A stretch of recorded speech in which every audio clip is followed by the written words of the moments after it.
शिक्षक दिवस की आप सभी को हार्दिक शुभकामनाएं। हमारी प्राचीन सनातन वैदिक संस्कृति में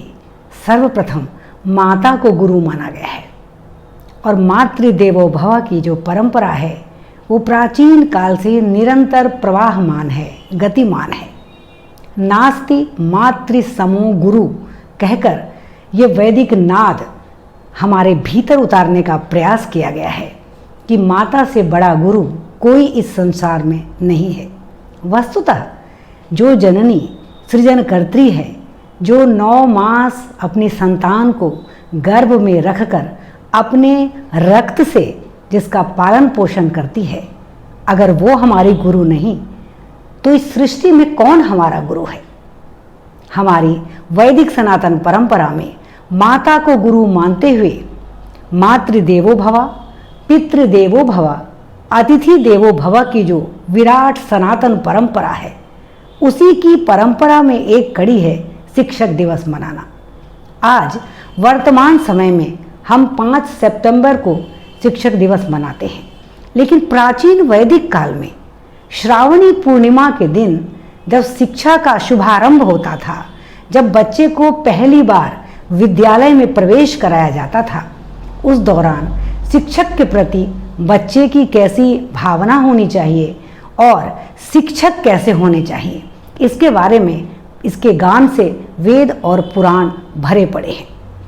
जहाँ ये बताया गया है कि शिक्षक में 3 गुण होने अति अनिवार्य हैं, जिसमें से सबसे पहला गुण है कि वह शिक्षक अपनी विद्या में, अपने शिक्षक कर्म में निष्णात होना चाहिए। शिक्षक को नीर क्षीर विवेक होना चाहिए। कहाँ बच्चों पर क्रोध करना चाहिए और कहाँ उसे समझाना चाहिए, इस अपूर्व कला को जानने वाला ही शिक्षक हो सकता है। शिक्षा का हमारे जीवन में मृत्यु पर्यंत बहुत ही महत्वपूर्ण स्थान होता है और शायद मृत्यु के बाद भी हमारी जो शिक्षाएं हैं, हमारी जो विचारधारा है, वो इस संसार में हमारे स्मृति के रूप में शेष रह जाती है।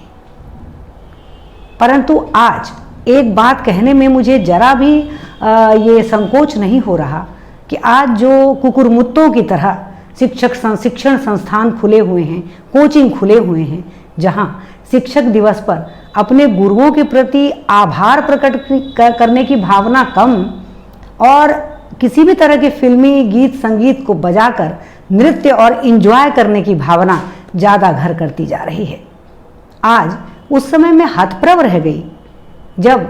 विश्वविद्यालय जाते समय मार्ग में पड़े एक कोचिंग में शिक्षक दिवस के दिन मैंने एक गाना सुना, अखियों से गोली मारे। अब इस गीत के द्वारा हम अपने शिक्षक के प्रति, अपनी शिक्षा पद्धति के प्रति किस प्रकार का आभार जता रहे हैं, आज के युवा वर्ग को ये समझना होगा,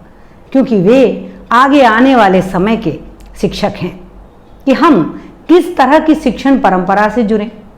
हम अपने शिक्षक की किन बातों को उतार कर अपने जीवन में आगे बढ़ें और हमें किस तरह की शिक्षा अपनी आगे आने वाली पीढ़ी को देनी चाहिए। तो सर्वप्रथम मातृदेवो भव बनकर कहकर अपनी माता के प्रति सम्मान प्रकट करें आज के दिन, और नास्ति मातृ समो गुरु इस वैदिक वाक्य को अपने जीवन में उतारें, क्योंकि माता ही एक ऐसी होती है जो बिना किसी संकोच के, जो बिना किसी लोभ या लाभ के अपनी संतान के प्रति प्रेम रखती है, जहाँ बिल्कुल न्यूट्रल होकर वो अपनी संतान को देखती है। जीवन में प्रत्येक व्यक्ति ने अपनी माता से ली गई शिक्षा के द्वारा ही अपना नाम कमाया है। तो आइए इस शिक्षक दिवस को मातृदेवो भव और नास्ति मातृ समो गुरु, इन दोनों पंक्तियों को अपने जीवन में उतारते हुए मनाने का प्रयास करें। अपने सभी शिक्षकों के प्रति जिनसे थोड़ा भी ज्ञान हमें प्राप्त हुआ है, आज आभार प्रकट करने का दिन है। श्रावणी पूर्णिमा से लेकर पूरे वर्ष भर तक हम किसी भी क्षण, किसी भी पल अपने शिक्षक के प्रति आभार व्यक्त कर सकते हैं।